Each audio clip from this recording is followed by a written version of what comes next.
Ese Yesu afite ifoto? Ese koko twemere ko umuntu yafotowe mu kinyejana cya mbere? None se iyo umuntu yamanitse ifoto y'umuzungu akayita Yesu aba akora icyaha? Aho ntago abasenga ikigirwamana atabizi? Wakoze cyane kuba uri kwiyicano umwarimu Patrick. Icyo ngusabye kora subscribe, iki kiganiro cyumve neza kirangire, kandi utange igitekerezo cyawe muri komenti, ukande like na share.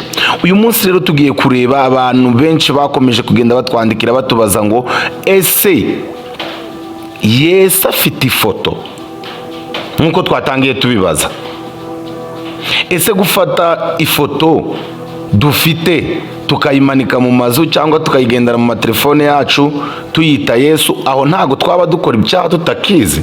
Uyu munsi rero muri iki cegeranyo tugiye kurebera hamwe ibintu uko bimeze, ukuri kwabyo. Nawe uraza, iki kiganiro kirarangira umaze gufata umwanzuro. Kora subscribe tujye tubana mu biganiro byacu bya buri munsi. Gushyira ifoto mu nzu, kuyisenga cyangwa kuyipfukamira ni ikosa rikomeye.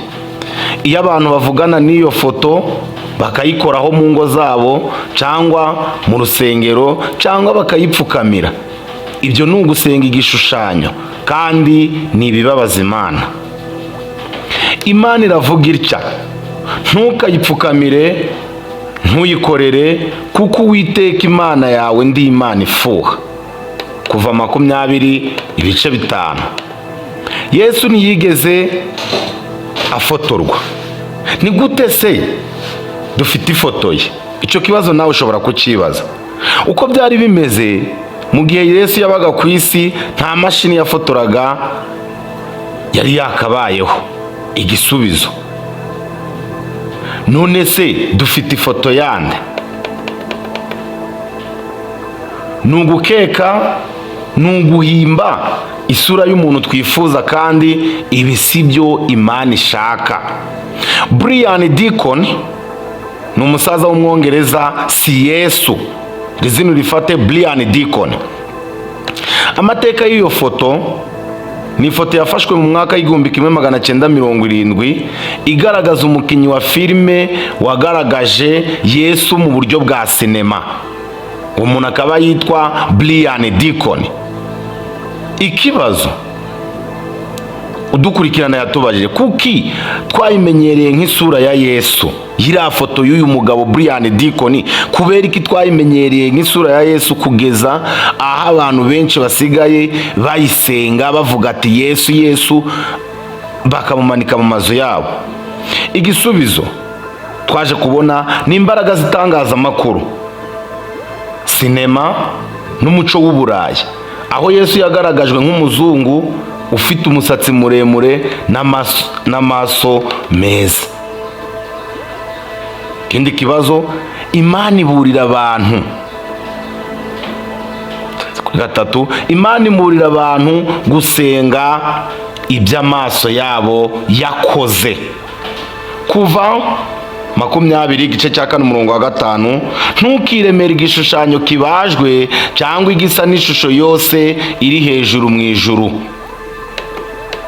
Undi murongo, Gutegeka kwa 2:4 kugeza ku 19, harimo amagambo avuga ngo mwibuke ko mutigeze mubona ishusho iyo ari yo yose.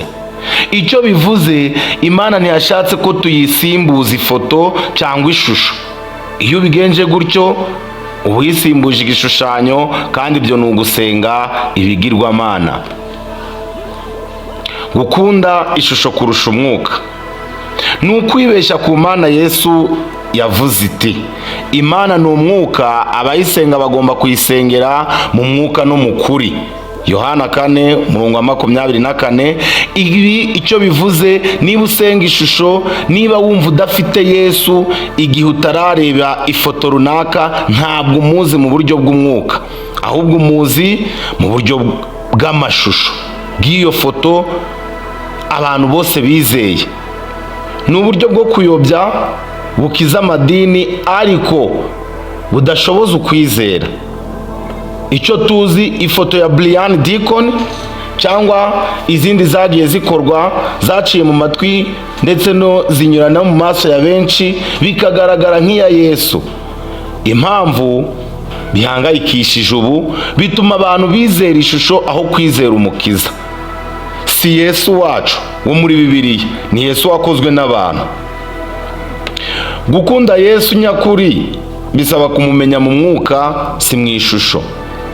Yesu ntadukeneyeho kugira ngo tumwiyumvishe turamutse dufite ishusho ye. Yohana 20:29, hahirwa abizera batabonye.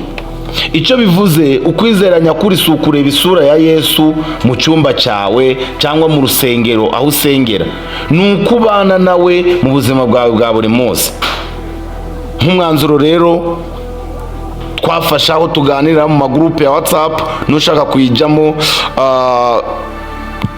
ndayishyira link muri comment, ujoyininge ujye ubana n'abandi. Yesu ukuri ntabwo ari ifoto y'umuntu, ni umukiza wacu, ni umwami wacu, kandi ni umwuka utuye muri twe. Iyo twiyambaza ishusho y'umuntu nk'aho ari Yesu, tuba twikururira umuvumo. Reka ishusho, fata umubano n'Imana. Yesu ntashaka ko umupfukamiraho cyangwa ufata ifoto ngo niwe, ahubwo ashaka ko umutima wawe umenya ukuri kwe, ukamenya ijambo rye. Mwakoze cyane kubana natwe muri iki kiganiro. Kora subscribe kuri channel Umwarimu Patrick kugira tujye dukomeza tubane mu bindi biganiro byose.